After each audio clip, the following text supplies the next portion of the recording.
We've worked together very happily for so many years, and I just thought we might talk about this latest project of ours. It's a CD called Swan Songs, and it includes some recitals, one of which is at Middle Temple Hall on October the 2nd. Looking forward to it.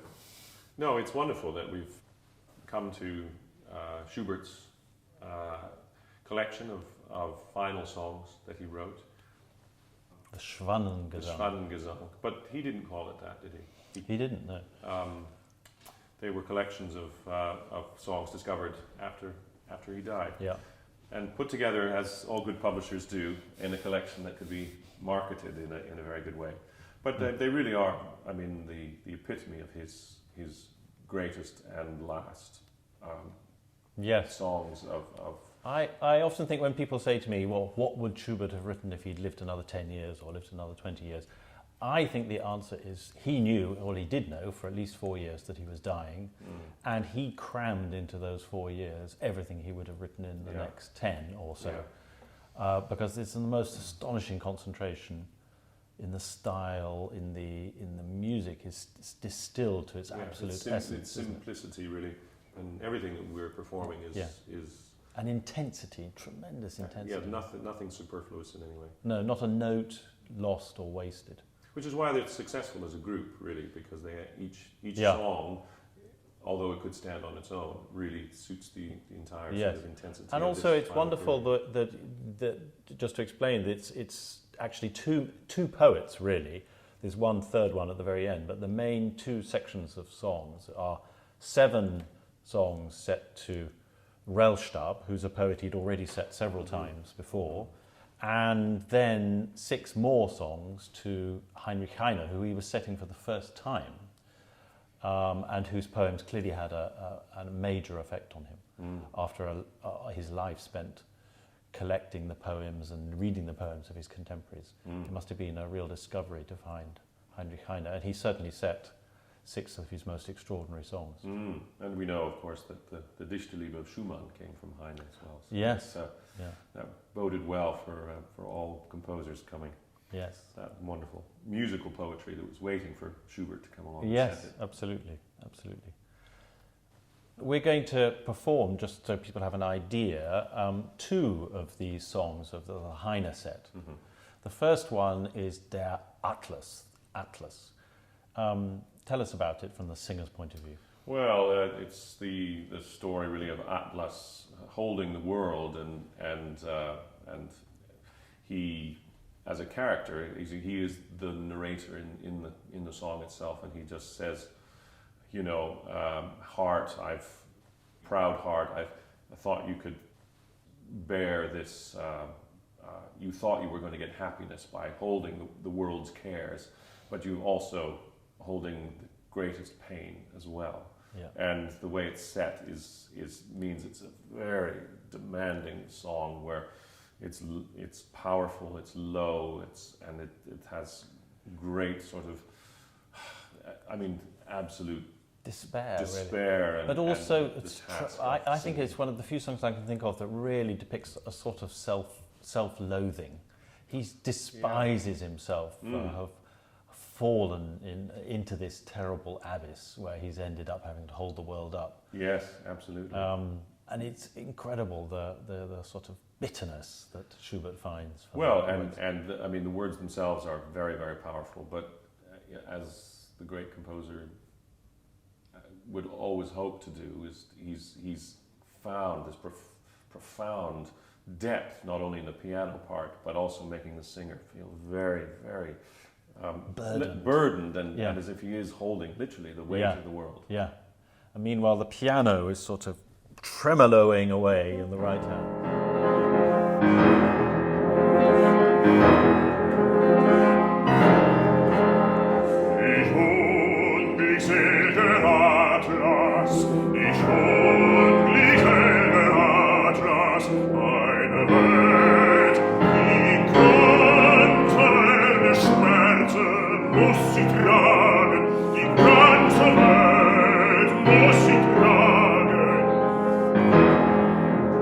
Wie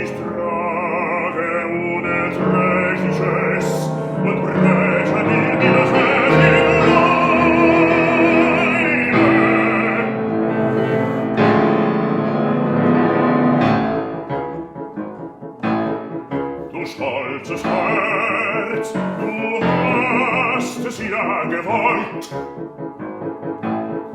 Du wolltest glücklich sein, unendlich glücklich oder unendlich elend, unendlich elend. Stolzes Herz, und jetzo bist du elend. Ich unglückselger Atlas, ich unglückselger Atlas, die ganze Welt des Schmerzen muss ich tragen, die ganze Welt muss ich tragen, die ganze Welt des Schmerzen muss ich tragen.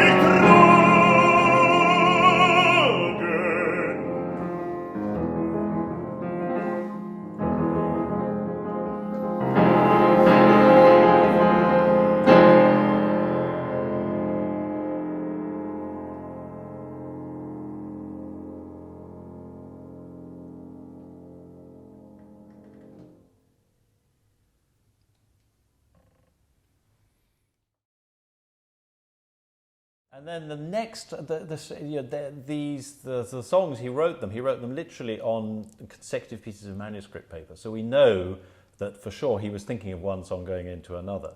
You turn the manuscript page and there's the next song. Mm-hmm. And the next song is Ihr Bild, her image. Mm. And I think it couldn't be more different, could it? No, it's a very sparse, very quiet, I mean, in a trance, really. It's like this. The poet is looking at the image, presumably a painting of his beloved, and he's absolutely motionless. And there's absolutely motionlessness in the piano writing as well as in the vocal delivery. Yeah. And it's about stillness, isn't it? Stillness, but there's just the moment when he thinks that the image smiles, and suddenly the harmony just becomes so warm, and it invigorates the memory of the love that he had for her. Yeah. But then, of course, in Heine, beautiful fashion, he then dissolves into tears and is reminded that he is in fact lost her. Yeah, and we only know that at the end with that last bitter line. Yeah. A magical and again perfectly simple but intense song. Yeah. Amazing.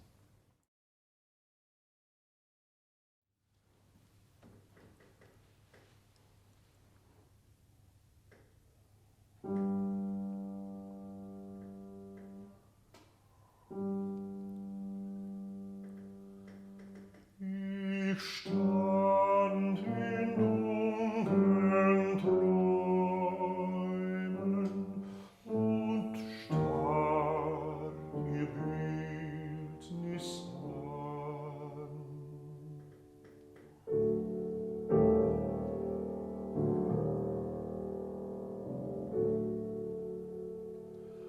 Und das geliebte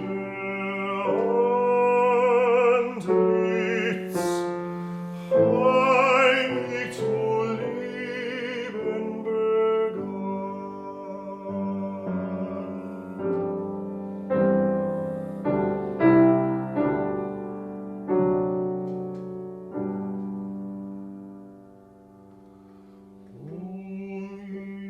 ihre Lippen zog sich ein Lächeln wunderbar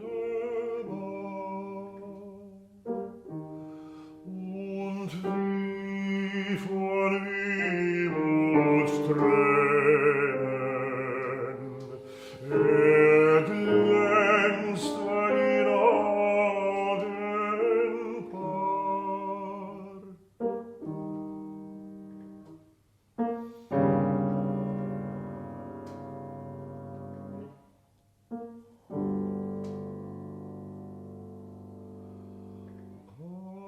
Auch meine Tränen flossen mir vor. den Fangen herab.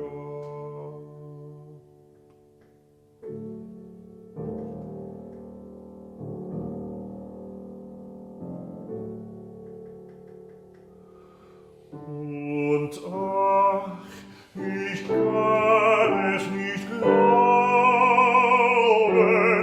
dass ich dich verloren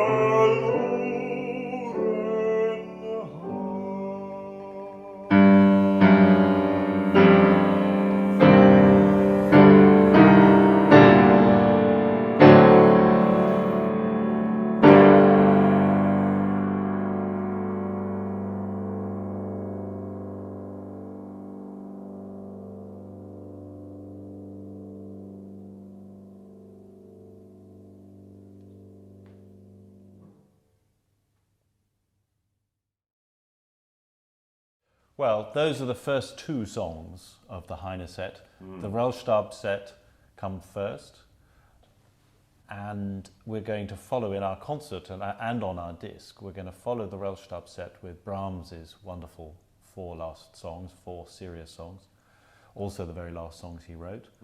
And then in the second half, just standing alone, are these Heine, and those are the first two of them. Yeah. So I'm really looking forward to Hamburg and October the 2nd, Middle Temple Hall, and then the recording for Hyperion. Yes, it's a wonderful opportunity to share live, of course, in the concerts and make it really an active recording project. Yeah, and then go into the recording studio. Absolutely. Looking forward to it. Me too.